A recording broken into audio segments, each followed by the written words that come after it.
بطولات النادي الاهلي حرام. عنوان حلقة اليوم: تلات ارباع بطولات الاهلي حرام. المفروض بقى ما يسميهاش بطولات النادي الاهلي، يسموها بطولات التحكيم المصري. التحكيم المصري هو اللي اخذ تلات ارباع بطولات الاهلي. قالها الله يرحمه حارس مرمى النادي الاهلي عادل هيكل، قال طلع كده في لقاء تلفزيوني، قال ان تلات ارباع بطولات الاهلي حرام، ما يستحقش الا 5 6 بطولات. وشاهد من اهلها. النهارده بنقول الله يرحمك، يعني قال كلمه الحق. انا عايز اعرف هم يعني الكوره اللي جابها، يعني النادي المصري الجول الاولاني فيها ايه؟ يعني حد يقول لي فيها ايه؟ فين حكام الفار؟ وجايبين حكام يعني تقال. هم كانوا بيجروا ولا الفار؟ حكام الفار ولا عمي ولا مش شايفين؟ عمر حال الكرة المصرية ما هيتعدل الا في حالة واحدة، وانا قلتها وقعدت اقولها كذا مرة: اتحاد كرة اجنبي، حكام كرة اجنبي، تحكيم اجنبي. غير كده انسى ان الكرة المصرية هتتعدل، ولا في حكم هيروح كاس العالم. ننسى كلنا، استحالة.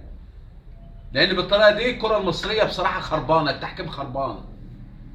بس كان كده الانديه تقعد تحط رجل على رجل، والاهلي ياخد الدوري والكاس وخلاص. انا بعد كده مش عايز اتحاد الكوره يتعب نفسه ولا الحكام تتعب نفسها. على طول كده اول ما الاهلي ينزل: يا جدعان الاهلي هيفوز النهارده، مفيش تحكيم. ما هو كده كده الاهلي بيفوز بالحكام، بيفوز. فمن اول الماتش كده عشان نبقى على بينه. طب انا عاوز اعرف ضربة جزاء للاهلي تتحسب ازاي؟ يعني ده الكوره مع الجلاصي وهو داخل منطقه الجزاء، بصوا على الشحات هو شده في الاول، تتحسب ضربه جزاء ازاي؟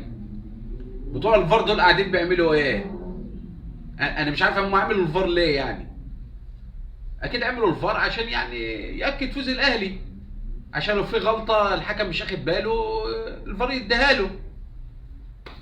كده الكره المصريه مش هتنفع بصراحه. كده التحكيم تحكيم فاشل وفاجر. وبعدين الحكم بيصفر بانتهى المباراه، لعيبه الاهلي مبسوطه قوي. بصوا عليه، ده انتوا المفروض تطلعوا محروجين وجمهور الاهلي يطلع محروج. جون هدف 100% صحيح، يعني حاجه ما حصلتش، وبلان تتحسب كده، ما تعرفش تتحسب كده منين. والاهلي فاز بالماتش. انا بقى عاتب على علي ماهر.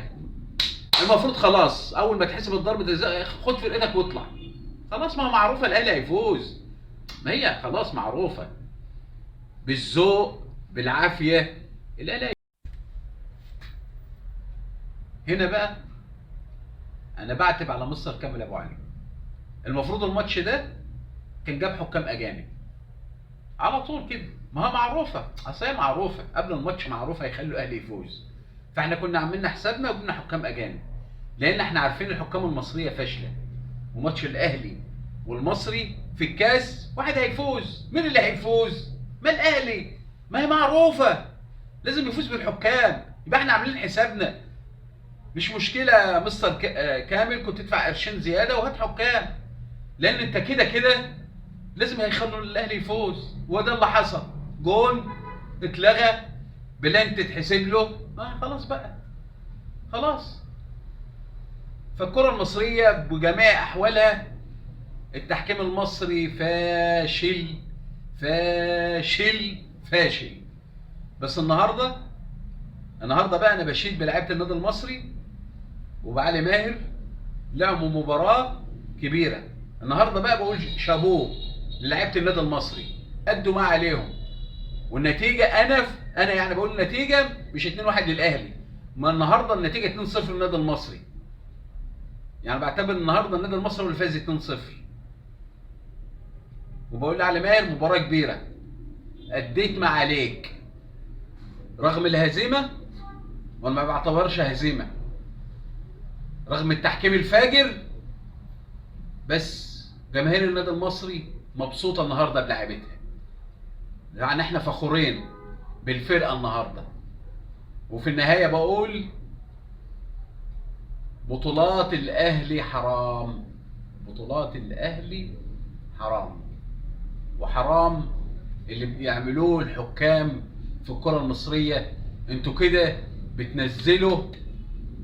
بتنزلوا التحكيم المصري في الارض قدام العالم كله.